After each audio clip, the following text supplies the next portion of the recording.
Por supuesto, le vamos a dar la bienvenida con nuestros compañeros al vicepresidente de la República de Panamá, José Gabriel Carrizo. Bienvenido a la cabina de Planes. Buenos días. Buenos días. Muchas gracias, Joseph, Alex, Rosario. ¿Cómo estás? Buen día. Todo bien, todo bien. Gracias por la invitación. Muy contento de estar aquí un par de días en esta hermosa provincia, una provincia que sin duda alguna me ha robado parte de mi corazón. Bueno, definitivamente que esto para nosotros, escucharte decir estas palabras, nos parece a todos nosotros los chiricanos y la audiencia en general que nos llena de alegría. ¿Y sabes por qué te lo digo?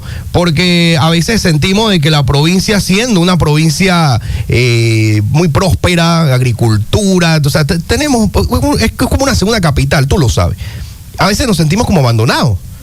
Y mucha gente pues cree o piensa de que del puente de Panamá hacia después del puente del interior es olvidado, y tal vez esa es la percepción. Y yo quisiera preguntarte, pues para iniciar, pues qué es lo que es, cómo estamos con ese tema de los proyectos, la proyección de gobierno. Claro. Para no nada más para la capital. Sabemos que ustedes se han estado preocupando por el país, porque venimos de una pandemia y todo lo demás, que eso lo vamos a tocar también, pero ¿qué pasa con el interior y más con nuestra provincia? Bueno, hablas con un interiorano. Epa. Crecí en Penonomé, conozco perfectamente lo que siente el interiorano, lo que sentimos los interioranos, y sin duda alguna esta provincia de Chiriquí, una provincia que se empine en medio de las adversidades por la distancia de la capital. Exacto. Ha tenido que progresar de una manera increíble. Esta administración, el presidente Cortizo, a sabiendas de que administraciones anteriores se interesaban más por el cliente que por el ciudadano, enfatizó las políticas públicas agropecuarias y las políticas públicas sociales en beneficio precisamente del interior. Y hoy, con satisfacción te digo que tenemos un sector agropecuario que crece un 3%, que ha contribuido a disminuir la pobreza, y ya hemos sentido de nuevas generaciones que le dicen a sus viejos: hey papá, yo para Panamá no voy, yo me quedo aquí contigo sembrando arroz porque eso da plata. Antes eso no ocurría. Antes un productor de estas tierras, de estas zonas, producción de tierras altas, en el mismo momento que cosechaban, les importaban de otros países el mismo producto, y obviamente la relación oferta y demanda obligaban a que el productor inclusive tuviese que regalar su producción. Y no solamente hablo de la producción de tomate o lo que se produce en tierras altas, sino también, por ejemplo, leche, carne. Entonces, al final, lo que esta administración ha hecho ha sido incentivar la producción agropecuaria. Lo hemos hecho creando una política pública que perdure en el tiempo. Hay una ley ya de protección al sector agropecuario que nosotros, Dios primero, a partir del 1 de julio del próximo año también vamos a seguir impulsando y dotando todos los recursos para que nuestros productores tengan la capacidad de seguir produciendo. Esta zona interiorana también, y lo digo más por mi provincia, las playas de mi provincia, pero sin duda alguna aquí también tenemos una capacidad turística importante, también en esas zonas paradisíacas, la zona del café, las playas que tiene también la provincia de Chiriquí, y nosotros también estamos enfatizados en ese gabinete turístico, donde tenemos chiricanos involucrados en eso, la preocupación de generar la infraestructura pública necesaria para que esos desarrollos turísticos se den. Y sin duda alguna, vuelvo y repito, a partir del 1 de julio, con unas finanzas públicas como el presidente nos las va a entregar, que son muy distintas a las que el presidente recibió. El presidente Cortizo recibió finanzas públicas en condiciones muy duras, muy difíciles, es decir, no recibió plata. Ahora que él ha administrado responsablemente esas finanzas, nosotros vamos a poder seguir invirtiendo en esa infraestructura pública que garantice y que permita que el sector turístico, que por cada dólar que se invierta en el sector turístico hay un retorno al Producto Interno Bruto de alrededor de 10 veces más de lo que se invierte, y nosotros creemos plenamente en eso y tenemos todo el potencial turístico para realizarlo. Tenemos a nuestra gente, y yo aquí quisiera hacer como un paréntesis, y no es por cambiar un poco el tema, pero sí entender que nos debemos sentir orgullosos. Por primera vez, la primera potencia del mundo, o una gran potencia del mundo como son los Estados Unidos, no elige a Panamá solamente por la posición geográfica.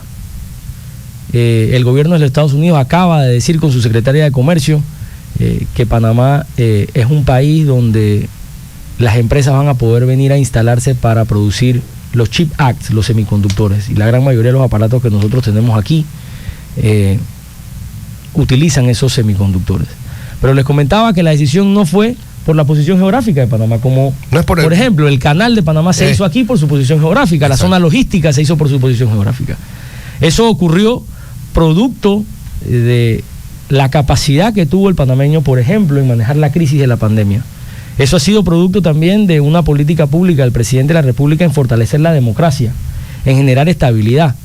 En medio de la incertidumbre que vive el mundo, y lo vivimos nosotros el año pasado en nuestro país, producto de la guerra de Ucrania, con el precio del combustible que se disparó, en Panamá se vivió paz.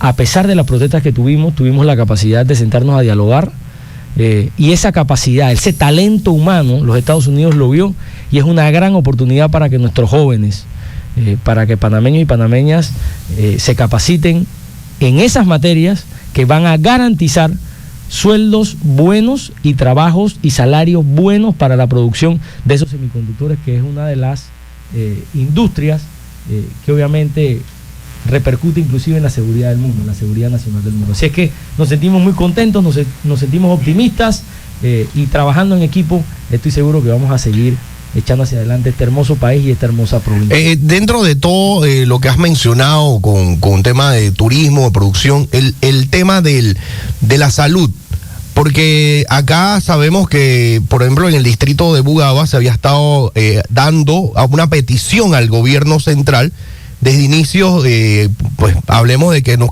cayó la pandemia, pero luego de esto se siguió tocando la puerta sobre el hospital, para el hospital en Bugaba. Si nos puedes hablar acerca de ese tema, porque también abarca el tema directamente de la salud y es algo que es para la provincia. Sin duda, eso fue uno de los retos que nosotros tuvimos en medio de la pandemia, cuando nos presentan el informe de la cantidad de casos que íbamos a tener que administrar, alrededor de 122,000, y íbamos a necesitar alrededor de 5,000 camas de unidades de cuidados intensivos, teniendo disponibilidad en ese momento de 175. Nosotros en efecto recibimos 1.108 obras aproximadamente abandonadas, con adelantos de 11.600 millones de dólares, es decir, obras que quedaron por una forma u otra abandonadas. Entonces le tuvo que dar una pausa. Con problemas importantes como, o sea, legales, claro. Empresas que dieron fianzas a esos, aseguradoras que dieron fianzas a esos proyectos, inclusive quebraron. Sí, aquí en la escuela, aquí hay una escuela, José, ¿cómo se llama la escuela? Sucre. Sí, el Sucre, que casualmente se dio la noticia ahora pronto de que correcto. Se va a finalizar pero estuvo abandonado eso allí. Claro, entonces de esas 1.108 obras que hicimos nosotros, empezar a rescatarlas, como por ejemplo la Ciudad de la Salud, del Manuel Amador Guerrero. Había un paquete de hospitales, no sé si recuerdan, con una compañía que se llamaba IBT, que incluía la de Bugaba y la de Metetí de Darién. Gracias a Dios ya la de Bugaba salió de todos los problemas legales. Y nosotros tenemos la buena noticia para el pueblo chiricano de que estamos en fase de encontrar la viabilidad financiera del Ministerio de Salud con el Ministerio de Economía y Finanzas para ya iniciar a rescatar esta obra como lo hicimos en la Ciudad de la Salud. Y sin duda alguna es un compromiso del presidente. Así es que hay buenas noticias para la provincia con relación a esa obra y con relación a la escuela que acabas de mencionar, que también vamos a terminar. Excelente. Correcto, la verdad que conocimos la noticia esta semana de la escuela, después de 8 años esperando que esta escuela finalizara, y 300 días ya no quedan para esperar luego de comenzar la parte final de lo que es esta obra. Ya prácticamente para el próximo año, a finales del próximo año, estaríamos ya disfrutando de esta obra, y más que todo porque sabemos que la matrícula de la escuela Antonio José de Sucre es una matrícula bastante grande, y que los estudiantes han estado en otros centros y todo lo demás. Para su comodidad, ya en 300 días, luego de ya estar firmado todo, vamos a tener esta escuela. Otra cosa, ya hablamos de educación, ya tocamos el tema de turismo, sabemos que tenemos playas y todo lo demás, pero hay algo muy importante: el estado de las calles. Cómo llegar a estos lugares, cómo darle la bienvenida a estos turistas cuando tenemos un problema con esto de las calles, el mal estado de las calles. El chiricano se queja mucho del mal estado de las calles. Bueno, no es una excusa, es una realidad. Nosotros invertimos mucha plata en salvarle la vida a la gente. Y obviamente en la reestructuración dinámica del presupuesto que tuvimos que hacer Durante los 2 primeros años de nuestra administración utilizamos plata destinada o que estaba presupuestada para tapar huecos, para salvarle la vida a la gente. Se entiende. A los panameños y a las panameñas. Ahora, ya que hemos salido de esto, ya que tenemos una capacidad financiera distinta, yo les puedo mencionar, por ejemplo, la que estamos haciendo la carretera de Boca Chica, la de Río Sereno, Piedra Candela, las calles del distrito de Boquerón, estamos avanzando con la carretera de Concepción en Volcán, que son también para la producción nacional. Y sin duda alguna nos falta muchísimo para avanzar con relación a el estado de las calles a nivel nacional. Sin embargo, las políticas públicas que nosotros hemos desempeñado, como las asociaciones público-privadas, van a permitir que nosotros tengamos algo que en nuestro país jamás se había tenido, que es el mantenimiento de las calles. Nosotros estamos licitando ya, por ejemplo, la primera APP que es hacia el este, son alrededor de 240 kilómetros, que van a garantizar que esa carretera esté lista, mantenida por los próximos 10 años. Y así mismo queremos hacerlo con las grandes avenidas a nivel nacional. Esta primera APP sin duda ha demorado porque es un modelo financiero que nunca antes se había dado en Panamá. Nosotros le tenemos mucha esperanza, nosotros le tenemos mucho optimismo. Son procesos transparentes que nosotros hemos constituido evitando la corrupción, que es una de las cosas también que nos reconoce el mundo, la transparencia con la que esta administración se ha desempeñado. Y nosotros también esperamos que las grandes avenidas puedan incluirse dentro de la APP. Y sin duda alguna, les tengo la noticia que dentro de la lista de proyectos y programas de la Asociación Público-Privada, las calles hacia el área de Chiriquí están contempladas. Yo quiero hacer también aquí un paréntesis importante. A ver. El problema de la comunidad, vamos a suponer las calles que recorren las casas internas. ¿Quién conoce ese problema? El representante de corregimiento. Correcto. Que es la primera autoridad en el área. La primera autoridad directa. Directa. ¿Qué pasa? Yo creo en que el gobierno central debe hacerse cargo de las vías de acceso nacional. Exacto. Pero el representante de corregimiento debe hacerse cargo de tapar el hueco inmediatamente cuando ocurre o darle mantenimiento a una avenida interna dentro de su corregimiento. Ahora te pregunto algo, Gaby. El representante de corregimiento no tiene las herramientas para hacer ese trabajo de manera inmediata. ¿Y qué hace él? Empieza a gestionar a través de las autoridades, pero para esperar una licitación que demora 12 meses, 15 meses, 18 meses para poder que se pueda dar. Y el problema se va agravando. ¿Qué ha hecho esta administración? Fortalecer la descentralización. Es decir, dotarle los recursos al representante de corregimiento para que pueda hacerse cargo de ese problema inmediato en su circunscripción. Nosotros también hemos fortalecido el sistema de justicia, y yo lo he dicho en reiteradas ocasiones, hemos fortalecido el sistema de justicia para que esa plata que es sagrada, un representante de corregimiento o un alcalde que no la utilice de debida manera rinda cuenta. Pero yo creo en el proceso de descentralización y yo creo que los representantes de corregimiento deben tener las herramientas y la capacidad, como lo establece el artículo 233 de la Constitución, para resolver los problemas inmediatos de la gente. O sea, nosotros no debemos estar como gobierno central, estar hablando del problema de un hueco de una calle en una barriada o correcto, dentro de una callecita, porque al final del día eso es centralización. Y yo les doy un ejemplo, yo soy creyente de la descentralización. Cuando yo llegué al Ministerio de la Presidencia, el presupuesto del Ministerio de la Presidencia era de alrededor de 1.800 millones de dólares. Cuando tú revisas la ley del Ministerio de la Presidencia, te das cuenta de que el ministro de la Presidencia es como un secretario del presidente. En Estados Unidos es como el Chief of Staff, o sea, es la persona que ayuda a coordinar al presidente un consejo de gabinete, es el vínculo del órgano ejecutivo con los otros órganos del Estado para lograr esa armónica colaboración que establece la Constitución. No era un ministerio ejecutor. Entonces, yo, creyente de la descentralización, descentralizamos el Ministerio de la Presidencia y hoy, el presupuesto de hoy del Ministerio de la Presidencia es de 166 millones de dólares. Es decir, de 1.800 millones, nosotros lo bajamos a 166 porque le devolvimos el rol al Ministerio de la Presidencia, que es esa coordinación, que es suficiente trabajo como para estar metido en querer centralizar obras que al final lo que termina es con esa centralización generando una burocracia y retrasando las soluciones inmediatas a la gente. Así es que eso es lo que estamos tratando nosotros como de institucionalizar. Podríamos decir... Y por eso, perdón, Joseph, y por eso siempre digo que cuando tú sabes que la semilla es buena, tú tienes que cuidarla.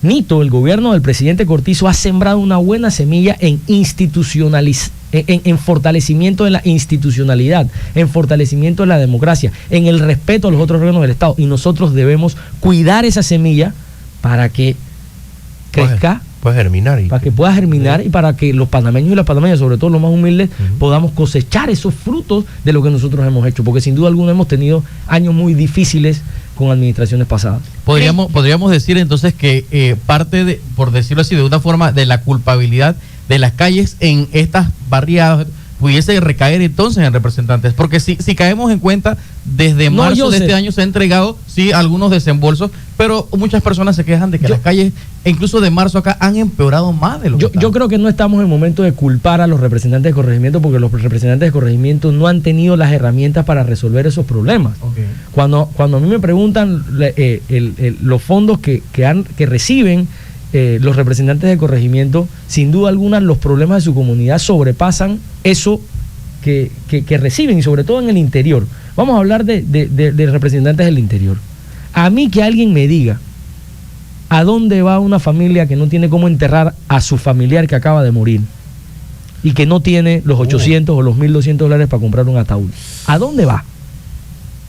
Va a la casa del representante de corregimiento. Y el representante de corregimiento no le pregunta a ese panameño o a esa panameña en qué partido político está, por lo menos los de mi partido. Estoy seguro de eso, porque los de mi partido tienen sensibilidad social. Y ellos destinan esos fondos para pagarle el ataúd a esa persona para que tenga un entierro digno. Es cierto. Entonces nosotros debemos fortalecer a esos representantes de corregimiento para que tengan las herramientas, la capacidad de poder destinar fondos, además de comprarle el ataúd a ese panameño y esa panameña para darle la mano y que entierre a su familiar, también que tenga recursos para tapar los huecos. Entonces, no es que la culpa ahora es de los representantes, no, es que nosotros estamos transformando, como lo dice y como lo establece la Constitución. El artículo 233 de la Constitución Nacional de la República habla del fortalecimiento del poder popular de los municipios para que atiendan con competencia y con recursos los problemas de la comunidad. Y eso lo vamos a ir viendo en la medida que vayamos fortaleciendo la descentralización. Vuelvo a repetirlo, un sistema de justicia fuerte, en donde el presidencialismo del cual nos hemos quejado por los últimos 15 años, donde el presidente se mete en todos los órganos del Estado y decide qué hacer, en esta administración eso no ha ocurrido. Entonces, con un sistema de justicia fuerte, con instancias de fiscalización verdaderas, sin que nadie se meta para, disculpen la expresión, ustedes me dijeron que era medio jocoso esto. No te preocupes, no te preocupes. Ahorita entramos en la materia. Que alguien no llame para joder a alguien porque simplemente me cae mal o porque es de otro partido político. Entonces, eso es lo que hemos tenido nosotros en las últimas administraciones. Y esta administración, el presidente Cortizo ha sido respetuoso de eso. Entonces, descentralicemos el país, fortalezcamos la justicia, que es lo que ha hecho el presidente Cortizo, y quien no haga buen uso de esos fondos, que rinda cuenta. O sea que... Pero no puede seguir siendo el gobierno central una especie de monstruo que va creciendo y creciendo burocráticamente sin darle la respuesta inmediata a nuestra gente. Y obviamente eso es lo que ha evitado el presidente, lo que ha dinamizado nuestra economía, porque al final, no crean ustedes que nuestra economía, que está creciendo en 5%, que la inflación, y yo no quiero ponerme técnico en materia económica, es una de las más bajas de la región con 1.9% dicho por el Banco Mundial, que nuestra relación deuda-PIB es una de las más bajas y saludables de la región. Y cuando yo me refiero a la deuda, no coman cuento en decir cuánto debemos con números relativos, o sea, con números absolutos. Tú tienes que verlo relativamente con la capacidad que tengas de producir. Entre más tú produzcas, el número nominal de la deuda va a ser mayor, pero porcentualmente va a ser menor. Y esta administración tiene una relación deuda-PIB de alrededor del 56%, o sea, es decir, que es saludable. Todas esas políticas económicas, macroeconómicas, que inciden en la microeconomía, obviamente obedecen a un esfuerzo del presidente Cortizo y de todo su equipo. O sea, esta explicación... Esto no es como que Panamá por sí solo tiene una condición económica o una reactivación económica que el mundo nos reconoce buena, producto de no un esfuerzo. El esfuerzo de la institucionalidad que ha hecho el presidente está dando sus resultados, y por eso es que yo quiero, ya lo diré en febrero, lo que quiero hacer, bueno, ustedes lo saben, pero es para cuidar y para preservar el trabajo que el presidente Cortizo ha realizado. Ahora te pregunto algo, has mencionado el tema de que de esto estás explicando sobre el Producto Interno dentro del sobrecosto y toda la cosa que se ha llevado a un crecimiento de deuda por temas de por ejemplo, ayudas sociales. Sobrecosto. Bueno, porque la gente eso es lo que piensa, así que a ese punto quiero llegar, porque tú estás haciendo una explicación ahorita del por qué porcentualmente al largo plazo no equivale a un aumento de la deuda. Pero la gente en la calle, el que está ahorita escuchando, la percepción que tiene es que esta administración lo que ha hecho es endeudar a 3 veces más de lo que tenía antes, y que eso nos lleva a que cada uno de nosotros tenga hasta los tataranietos y que endeudado. Entonces, ese es un punto que tal vez para que lo puedas explicar. Vamos a tratar de simplificarlo lo más que se pueda. Epa. Obviamente Panamá tuvo un endeudamiento audaz, reconocido, felicitado por instancias financieras internacionales. A tal punto de que la lucha contra la corrupción, la transparencia, el manejo eficiente de los fondos públicos nos tienen a nosotros, como quien dice, en la gatera para salir de la lista Gafi. Que son listas económicas que inciden en el manejo económico del país, porque te pueden incidir en intereses, te pueden incidir en intereses de empresas que quieran venir a invertir a nuestro país, que generen economía y que generen crecimiento. En el momento que Panamá decide salir audazmente a recoger los recursos que nosotros, producto de la pandemia, dejamos de percibir, porque nosotros alrededor de 4.500 millones de dólares los dejamos de percibir en medio de la pandemia como ingresos corrientes, que teníamos que salir a buscarlos a algún lado. O conteníamos el gasto público. Así. Y al contener el gasto público iba a ser peor. La crisis, la recuperación iba a ser mucho más lenta. Porque más que el sector privado estaba parado, si nosotros conteníamos ese gasto público, las condiciones hubieran sido terribles en este momento. Entonces, audazmente el presidente de la República y el grupo del Ministerio de Economía y Finanzas salen a buscar esos fondos cuando nadie más los estaba buscando. Es decir, que Panamá pudo adquirirlos en condiciones muy beneficiosas, a tal punto que reemplazamos deudas viejas con mejores garantías y mejores intereses. ¿Qué pasa? Producto de la política pública más importante en recuperación económica, que fue la vacunación, y que ustedes se acordarán, fue un éxito rotundo. Utilizamos hasta las escuelas como si fuera día de la elección para votar. Panavac, reconocido por la OPS, reconocido por un montón de instancias internacionales, nos permitió a nosotros salir mucho más rápido que el resto de los países del mundo en materia económica, y nos generaron un crecimiento Producto Interno Bruto muchísimo más alto. Por ejemplo, las cifras de desempleo empezaron a bajar. Obviamente nos ayudó muchísimo la ley de moratoria, la ministra de Trabajo con esas sesiones laborales nos ayudaron. También una realidad es que luego de la pandemia las empresas se dan cuenta que antes tenían 10 empleados, ahora con 4 son igual de productivos, y obviamente nosotros estamos también generando o incentivando a esos emprendedores que están en la economía informal que vengan a la formalidad. Más allá de perseguirlos, es incentivar a que regresen. Nos permite a nosotros entonces, teniendo una recuperación económica importante, aumentar el número absoluto de la deuda, pero relativamente irlo bajando. Es decir, Panamá produce mucho más y su relación con la deuda es menor.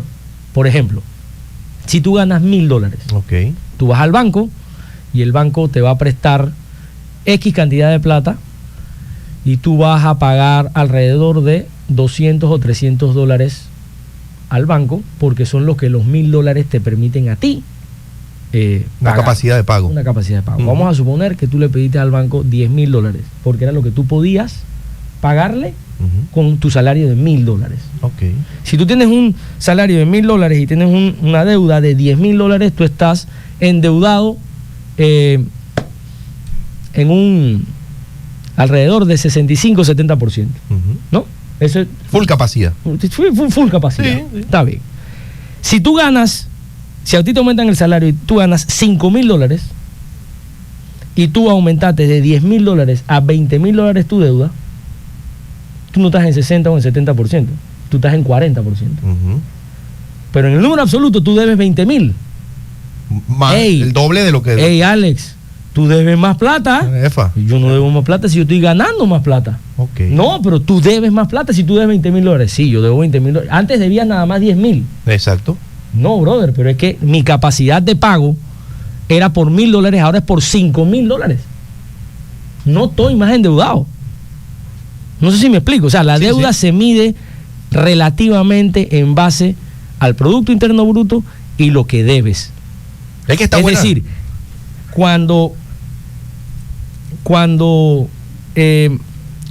tú tienes tu tubería de entrada más chica que tu tubería de salida, tienes déficit. El déficit nuestro es del 2%. Una responsabilidad fiscal importante. Nosotros recibimos un déficit en la administración anterior de $5.000 millones. Con ingresos corrientes no presupuestados que te generaron un presupuesto impreciso de 11%. Es decir, que no se recaudó el 11% de lo que dijeron que iban a recaudar. Ahora tú tienes unos ingresos corrientes muy cercanos a los presupuestados y unos gastos corrientes controlados. Que eso es lo que yo les comento al equipo. O sea, nosotros vamos a recibir unas finanzas públicas bastante sanas, con capacidad para generar inversión social, inversión en políticas públicas importantes. Hablas de inversión social. Sabemos de que este gobierno pasamos por una época bastante complicada, el mundo pasó por una época complicada. Hablamos de una pandemia donde Panamá tuvo un programa, Panamá Solidario, y el cual al principio se le dan bonos a las personas. Todo esto luego de ser un ticket, luego cambia a ser un bono solidario electrónico y todo lo demás. Actualmente se dio la extensión 2 meses más. Muchas personas dicen de que ya es demasiado tiempo que el gobierno ha extendido este beneficio. Sabemos que iniciamos con más de 400.000 panameños que recibían el beneficio. Llegaron a recibir en el momento más duro de la crisis 1.7 millones de panameños ese beneficio. Ha habido una depuración, si es cierto, por los compromisos que tienen que cumplir. Actualmente las personas dicen, ¿hasta cuándo se va a estar extendiendo este bono? Tenemos más de un año con extensión de 2, 3, 4 meses y la gente, mucha percepción en la calle, dice que ya debemos de darle un basta, ya un alto a este beneficio del bono solidario. Como gobierno, ¿ustedes han pensado ponerle un stop? ¿O cuál es lo que han analizado ustedes de esta ayuda solidaria, que aún sigue siendo millonaria? Bueno, esa es una interesante pregunta, Rosario. Yo te digo cuál es el mecanismo de trabajo que el presidente utiliza. El presidente nos manda, nos pide al equipo. Primero trabaja en equipo. Nos pide observar, nos pide analizar, nos pide recomendar y él al final toma la decisión. Okay. Te voy a hablar del programa Panamá Solidario. El programa Panamá Solidario, el presidente tiene un equipo observándolo, analizándolo, le genera recomendaciones y él toma su decisión. ¿Qué hemos visto del programa Panamá Solidario? Que nos ayudó a bajar la pobreza extrema en nuestro país en medio de la pandemia a 1.6%. ¿Qué hace el programa Panamá Solidario? Dinamiza la producción nacional. ¿Qué hace el programa Panamá Solidario? Genera capacidad y seguridad de un sector agropecuario para seguir produciendo. Entonces, él al final va evaluando si lo que socialmente se invierte, el país lo retorna en beneficio de la lucha contra la pobreza y la desigualdad. Y en la medida que esas métricas nos vayan a nosotros orientando con políticas públicas sociales para luchar contra la pobreza y la desigualdad, mientras seguimos educando a nuestra gente en, como les hablaba de los semiconductores, en materias que puedan generarle empleos bien remunerados a nuestros jóvenes, oportunidades. Mientras nosotros podamos solidificar el programa del Plan Colmena, que habla inclusive de la nutrición de primera infancia, inclusive la nutrición de la mamá cuando la madre está gestando ese embarazo, los 6 primeros meses del bebé. Y eso es educación, porque al final del día en esos 6 primeros meses es que el cerebro de un ser humano se desarrolla. Mientras esas políticas públicas van solidificándose, el presidente va decidiendo programas como estos, que sin duda alguna, y yo coincido contigo, son paliativos, tienen que tener un tiempo de duración. Él seguirá viendo hasta cuánto tiempo más lo sigue extendiendo. Lo cierto es que todos estos análisis y todas estas recomendaciones han hecho que el presidente siga tomando la decisión de que ese programa Panamá Solidario sigue siendo necesario para luchar contra la pobreza y la desigualdad de nuestro país. Y al final, el interés nuestro es defender los intereses del país y serle útil a los panameños y a las panameñas, sobre todo a quien más lo necesita. Entonces, mientras eso siga siendo así, seguirá viendo el programa Panamá Solidario. Ok. Si llegase, hablando de todo y hablando hipotéticamente, si el presidente Cortizo llegara a tomar la decisión de extensión en extensión, que se llegara hasta el próximo año, Gaby Carrizo, si llegase a ser presidente, ¿tendría contemplado continuar con este Panamá Solidario? Sin la menor duda. Ok. Otra pregunta, y es que hemos hablado en cuanto a muchos temas, pero hay algunos que por lo menos puntuales y actuales. Casualmente esta semana se dio creo que fue en la provincia de Colón, un incidente en una cárcel y todo esto, y las personas se preguntan si regularmente los privados de libertad están privados de libertad. ¿Cómo se dan estos tipos de incidentes? ¿Cuál es la postura del Estado o de seguridad cuando se dan este tipo de casos? Porque vemos de que regularmente es algo que no debería darse y la gente se sorprende cómo se filtra un video y vemos la cantidad de cosas que vemos dentro de las cárceles de Panamá, no solamente en una provincia en específico. Regularmente hemos visto que se dan en diferentes puntos del país. ¿Tienen contemplado poner mano más fuerte a esto? ¿Qué se tiene contemplado para trabajar este tipo de incidentes y que este tipo de cosas no se den en nuestras cárceles de Panamá? Sí, lo has explicado muy bien. Es un problema de nuestro sistema penitenciario que nosotros estamos atendiendo. El Ministerio de Gobierno está atendiendo con diferentes aristas. La primera arista es entendiendo que son seres humanos. La segunda, defendiendo los derechos humanos. Pero la tercera también con un respeto a la ley, porque nadie está por encima de la ley. Y el Ministerio de Gobierno está invirtiendo también en tecnología que nos permita a nosotros digitalizar procesos, evitar discrecionalidad de funcionarios públicos, transparentar con escáneres, con tecnología. Y en la medida que nosotros vayamos invirtiendo más en tecnología, vamos a ir evitando que ese tipo de problemas en los sistemas penitenciarios se den. Tenemos una tarea pendiente y estamos trabajando para... En cuanto a tecnología, ahora que menciona el tema de tecnología, y también nos gustaría que nos ampliara un poco más sobre el término de los semiconductores y todo esto, pero para ahondar un poco más en esto, la educación en Panamá siempre se ha dicho de que es como que nuestro talón de Aquiles, que la educación por muchos años no ha tenido muchas modificaciones, y la realidad de hoy día es que estamos hablando de inteligencias artificiales, estamos hablando de otro tipo de tecnologías que están presentes. O sea, no es que es el futuro, es que es el hoy, y nuestro sistema educativo como tal es un sistema arcaico como tal. ¿Qué tipo de modificaciones se tiene planteado hacer a años futuros y demás para poder de que nuestros jóvenes el día de mañana salgan mejor preparados para una realidad que es la del día de hoy? Has dado en el clavo, como quien dice, en el mero centro del interés nuestro, del propósito nuestro. La lucha nuestra es conquistar la sexta frontera, que es la desigualdad y la pobreza en nuestro país, y la única manera de hacerlo es con una educación en calidad, en valores, pero sobre todo para el trabajo.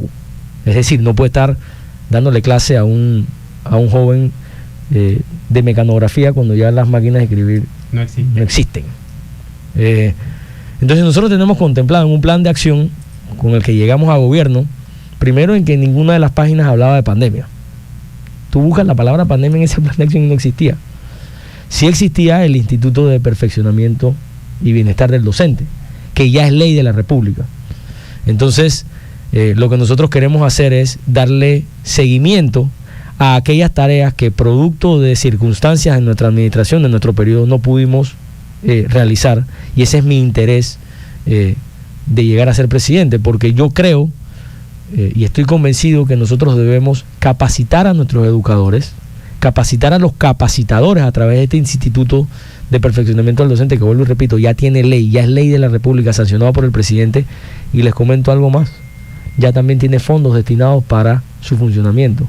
¿Dónde están esos fondos? En el contrato de la ley minera. Pero no va a quedar siendo como hace a inicio de este año se habló también de ver la parte de humana de aquellos jubilados, por ejemplo, que se les prometió también una ayuda, pues, de aumentar ese... Correcto, nosotros estamos recibiendo en el contrato ley que se presentó ya en la Asamblea, alrededor de 10 veces más de lo que el Estado panameño recibía.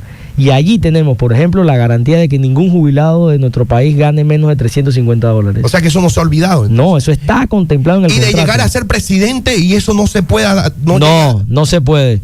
No se puede modificar. Terminaría en esta administración, se daría cumplimiento sin duda a los días que y hacen se falta. Mantiene por la cantidad de tiempo en que se suscriba el contrato con la mina. Es decir, si ese contrato es por 20 años, esos fondos son por 20 años. Ese contrato también establece, por ejemplo, la garantía que tenemos nosotros como panameños de salvaguardar el programa de invalidez, vejez y muerte por alrededor de unos 4 o 5 años, con unas estrategias financieras que se tienen para utilizar ese tiempo y sentarnos para hablar de las políticas públicas profundas que requiere esa noble institución. Ahora, esa inyección se dará en esta administración. Sin duda. Pero si no llegas a ser presidente, ¿qué pasa entonces?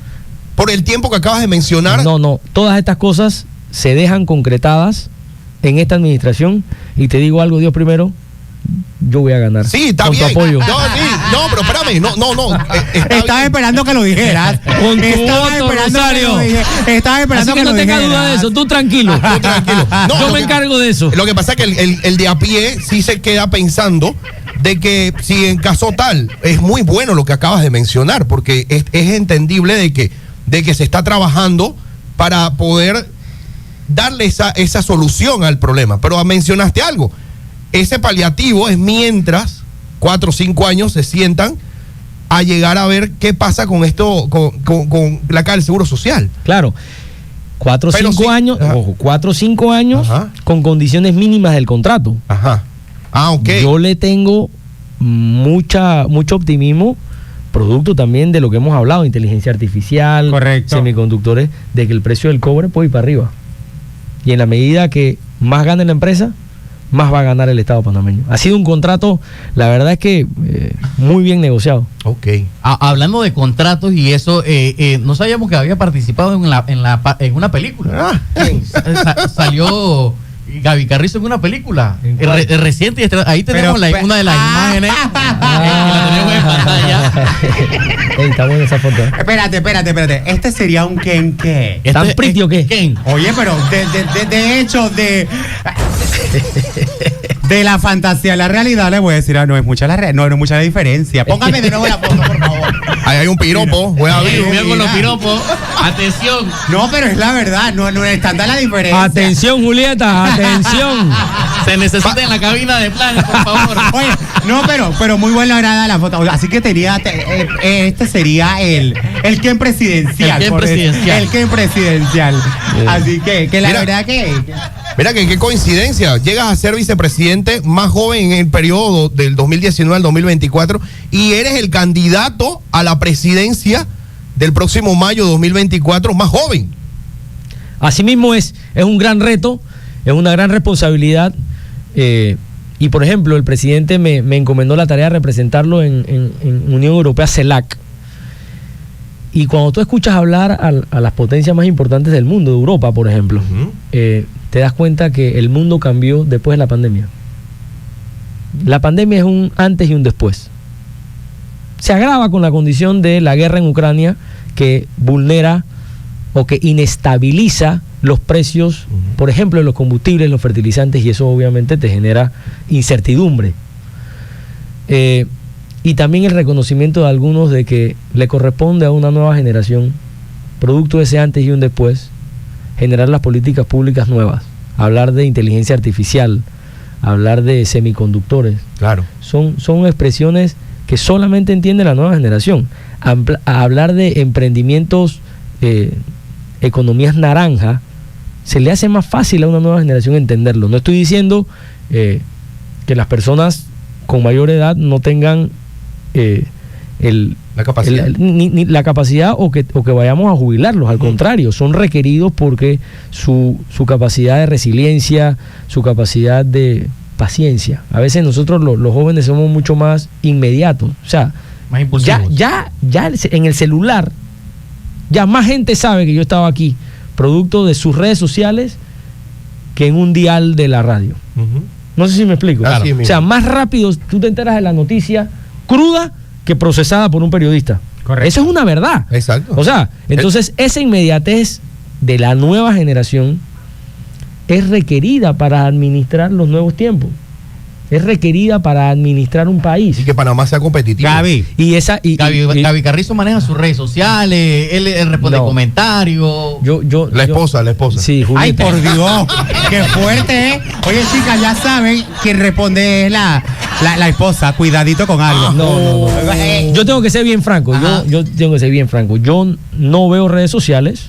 Cuando yo tengo que mandar un mensaje, yo lo escribo, yo lo mando y se lo paso al equipo, el equipo lo sube. Pero el tiempo no me permite estar al pendiente de todos los comentarios o de mis redes sociales. Claro, el trabajo que llevas de vicepresidente no es un trabajo de oficina. Nada Aparte también de vicepresidente, también candidato presidencial. Hablamos de juventud, Gaby. ¿Cómo estás trabajando tú ya camino al 2024 para llamar la atención y llegar a ese joven que la verdad, como lo hemos visto y lo hemos mencionado acá anteriormente, la juventud hoy en día se siente un poquito apática hablando de política y todo lo demás? ¿Qué está haciendo Gaby para agarrar a este joven? Porque son muchos los que van a formar parte de las elecciones 2024 para decirte, ven acá, únete a mi grupo, nosotros necesitamos jóvenes trabajadores, emprendedores y jóvenes que quieran ver a Panamá en un camino diferente. A ver, ¿qué sería ese proyecto que tiene Gaby para los jóvenes para decirse, sabes una cosa, conmigo están mejor? Lo primero es prepararnos. Correcto. Nosotros estamos en actos preparatorios. Nosotros estamos rescatando la ideología nuestra, una ideología con sensibilidad social que cobra vigencia en este momento post pandemia más que nunca.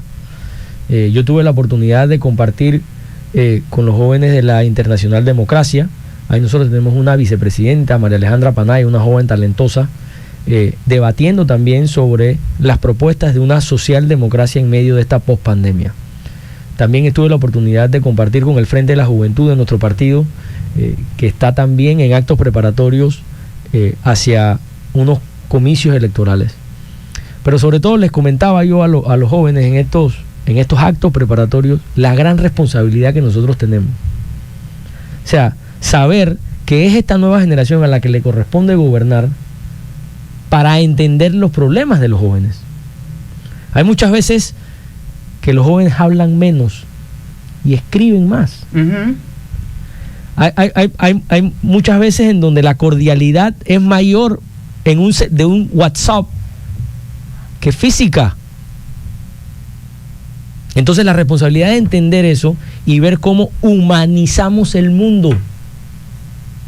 Entendiendo, vuelvo y repito, que la razón por la que nuestro partido se fundó fue para generar oportunidades, y nosotros tenemos que ser lo suficientemente creativos, entendiendo esa nueva generación, para incorporarlos a esa oportunidad.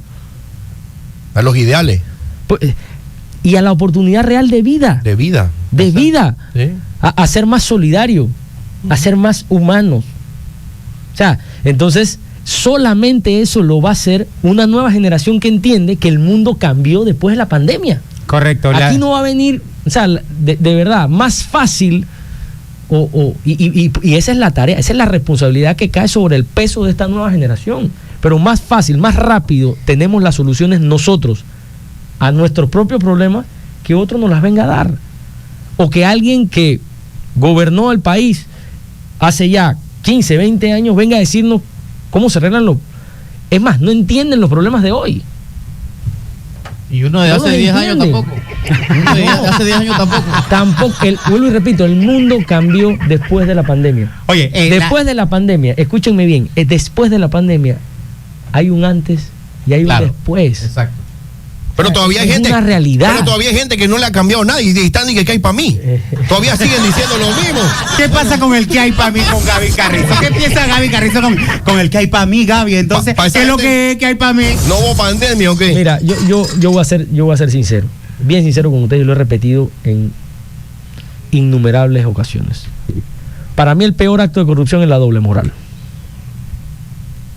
La doble moral es el peor acto de corrupción.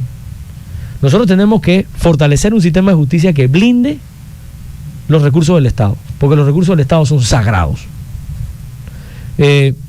Pero tampoco nos podemos meter a juzgar a los demás porque me caen bien o me caen mal. Nosotros tenemos que generar políticas públicas que perduren en el tiempo y que generen oportunidades. Nosotros no podemos propiciar políticas clientelares. Y Gaby Carrizo se opone irrestrictamente a políticas clientelares. O sea, Gaby Carrizo y su campaña no va a comprar ningún voto. Va a convencerlos producto de la oportunidad y la esperanza que nosotros podamos generar y producto de los resultados de una administración que no lo ha hecho mal. Y también lo digo, y se lo he dicho al presidente: presidente, tú vas a pasar como uno de los mejores presidentes de la historia.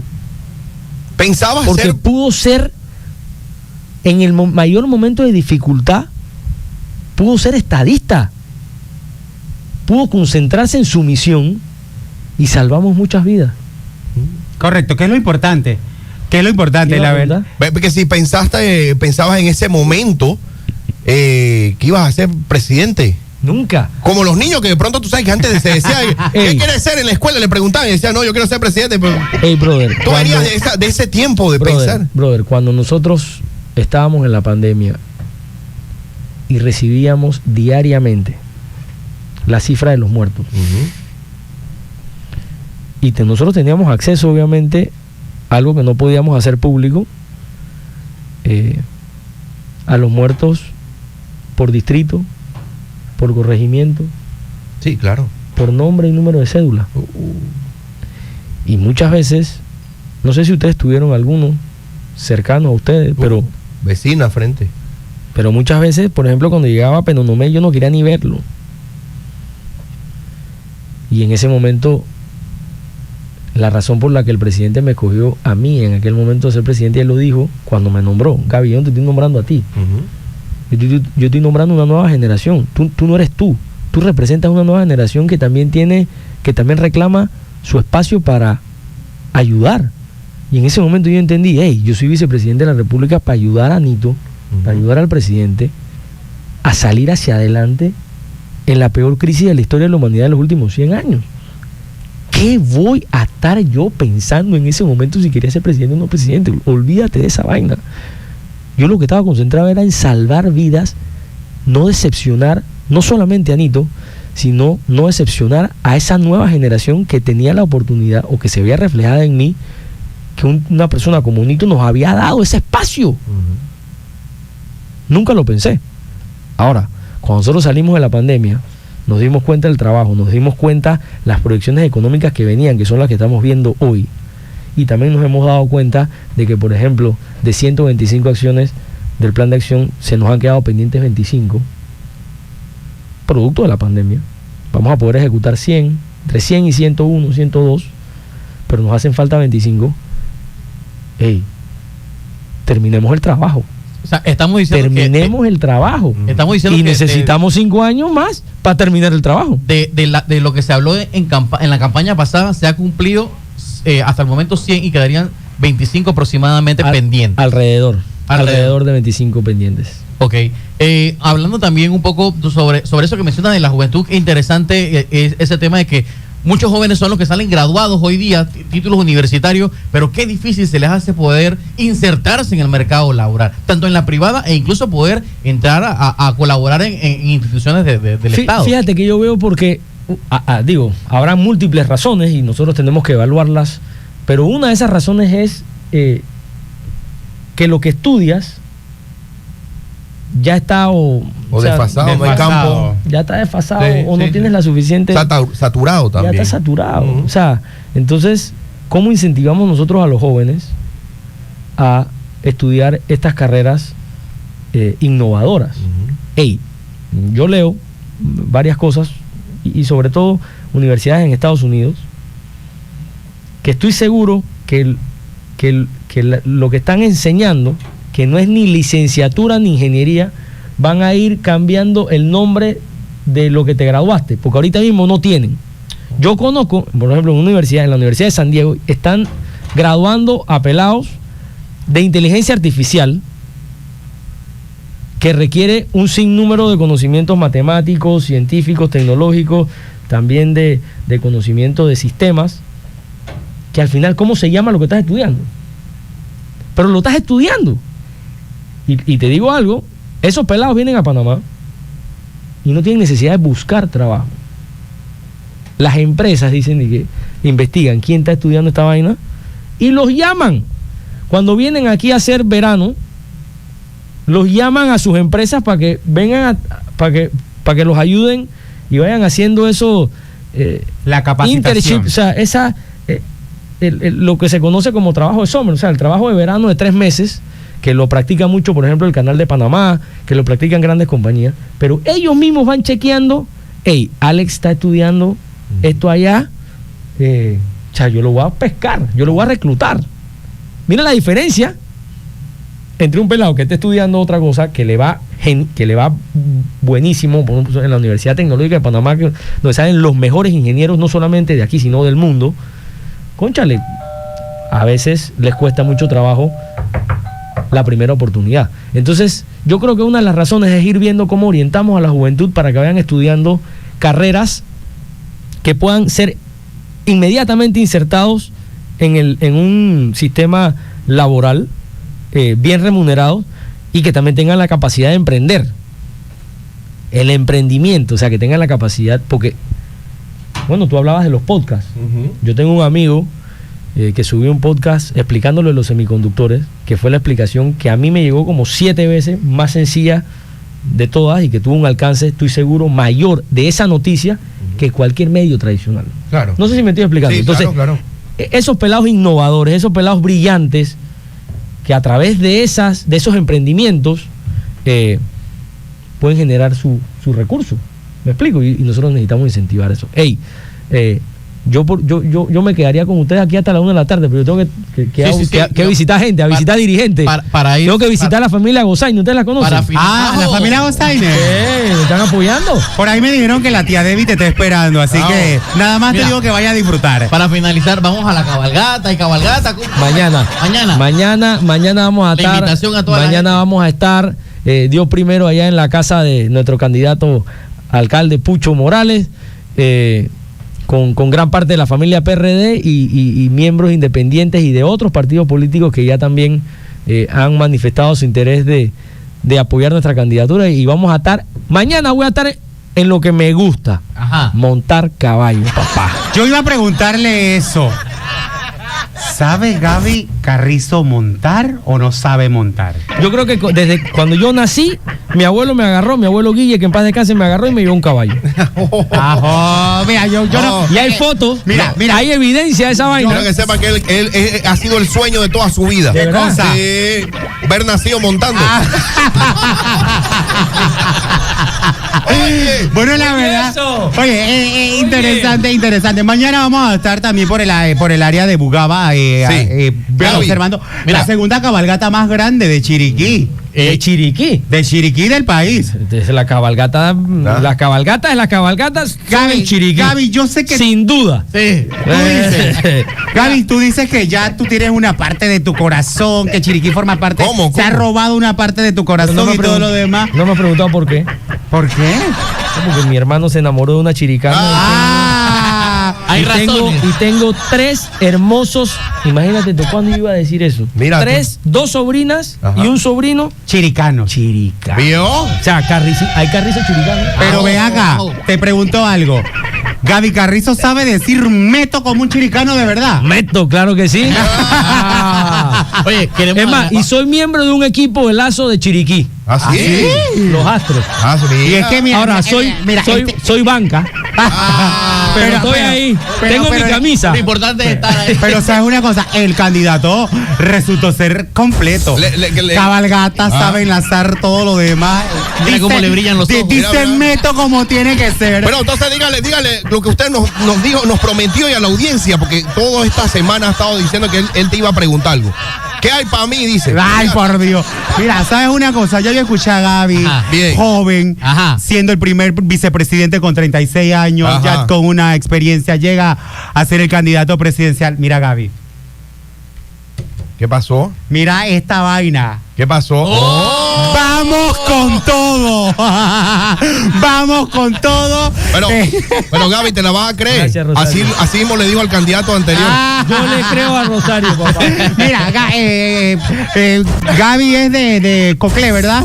Pero no me. Pero no me. Coclé. ¿Sabes una cosa? ¿Qué haces allá? Vente para acá. Mira, queremos agradecerte el tiempo que nos has brindado. Por supuesto, sabemos que hay una agenda apretada Claro. en Chiriquí. De parte de nosotros, siempre decirte que las puertas de la emisora siempre van a estar abiertas para poder llevar todo el mensaje que se quiere llevar a la población. Un Así que- mensaje corto para la audiencia. Mensaje ahí, corto que para quieren la- escuchar oiga, algo. No, y hay gente que está y que dile a Gaby que me salude. Ahí está mi Eh. candidato Pablo Garrido, Dayana Villarreal. Venga, y hay saludo, otros, venga, un montón. venga. Escúchenme algo, Panamá es un gran país. Sintámonos orgullosos de ser panameños. Sintámonos orgullosos ustedes de ser chiricanos, Eso. tierra productiva, tierra hecha para adelante. Panamá es un gran país y en Gaby Carrizo tienen una persona que va a seguir trabajando día y noche para que nuestro país sea un Panamá más justo y más equitativo. Muy bien. Meto. Vamos con todo, Panamá. Meto.